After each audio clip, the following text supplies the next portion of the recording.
آیا دنده نه لرئ؟ د دندې په لټه کې یاست؟ غواړئ د انټرنیټ له لارې دنده ترلاسه کړئ؟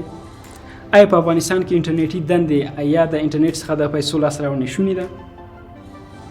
شاید دا او دې ته ورته پوښتنې مو له موضوع راهیسې په ذهن کې بې ځوابه پاتې دي، خو د اندېښنې وړ نه ده. اوس موږ ستاسو دپاره یو بشپړ کورس چمتو کړی د دې په اړه چې څرنګه کولی شو له انټرنیټ څخه پیسې ترلاسه کړو.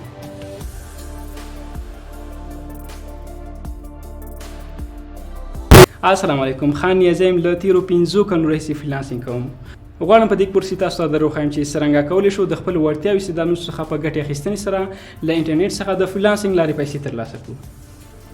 ډېری خلک په دې باوري دي چې د انټرنیټ څخه د پیسو لاسته راوړنې په افغانستان کې یو ناشونی کار دی، خو نه، داسې نه ده، هېڅکله هم نه.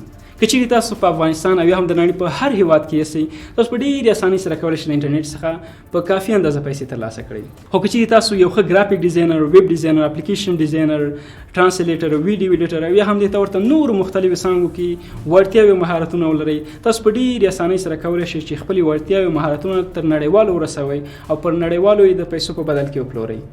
نو دا کورس مو په ځانګړې توګه د بیګینر یا د نوي پیلېدونکو کسانو لپاره چمتو کړی دی، یعنې د هغه کسانو لپاره کوم چې د فریلانسینګ په اړه هېڅ معلومات نه، چې فریلانسینګ څه شی دی، څرنګه یو ښه فریلانسر جوړېدی شم، فریلانسینګ له کوم ځای باید موږ پیل کړو. نو موږ درته په دې کورس کې د فریلانسینګ لپاره د فایور پلیټفارم غوره کړی دی، ځکه د فایور پلیټفارم تر ټولو ساده او اسانه فریلانسینګ ټولز لري. زده کوونکي کولی شي په ډېرې اسانۍ سره یې زده کړي، او موږ درته د فایور د پلیټفارم او د فریلانسینګ په اړه پوره وضاحت په همدې کورس کې درکوو، چې څرنګه کولی شو په فایور کې خپل اکاونټ پرانیزو. دوهم، څرنګه کولی شو په فایور کې خپل اکاونټ بشپړ کړو. دریم، څرنګه کولی شو په فایور کې خپل لومړني ګیګز یا سرویسز جوړ کړو چې بیا موږ کولی شو له همدې لارې خپل ځان ته پیرودونکي پیدا کړو.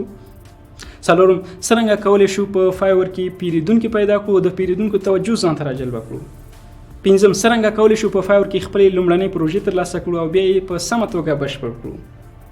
او د دې هر څه تر څنګ څرنګه کولی شو په افغانستان کې انټرنیشنل یا نړیوال ماسټر کارت ترلاسه کړو، البته په وړیا توګه، چې بیا د دې ماسټر کارت په واسطه موږ تاسو کولی شو خپلې پیسې د ATM لارې راوباسو، او هم کولی شو په آنلاین پیل او پلور په ډګر کې له دې ماسټر کارتونو څخه ګټه پورته کړو، او هم کولی شو د پیسو په لیږد او رالېږد کې له دې ماسټر کارتونو څخه ګټه پورته کړو.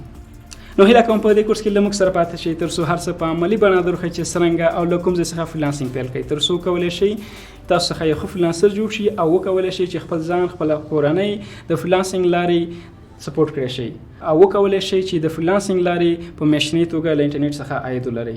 نو راځئ چې پیل یې کړو.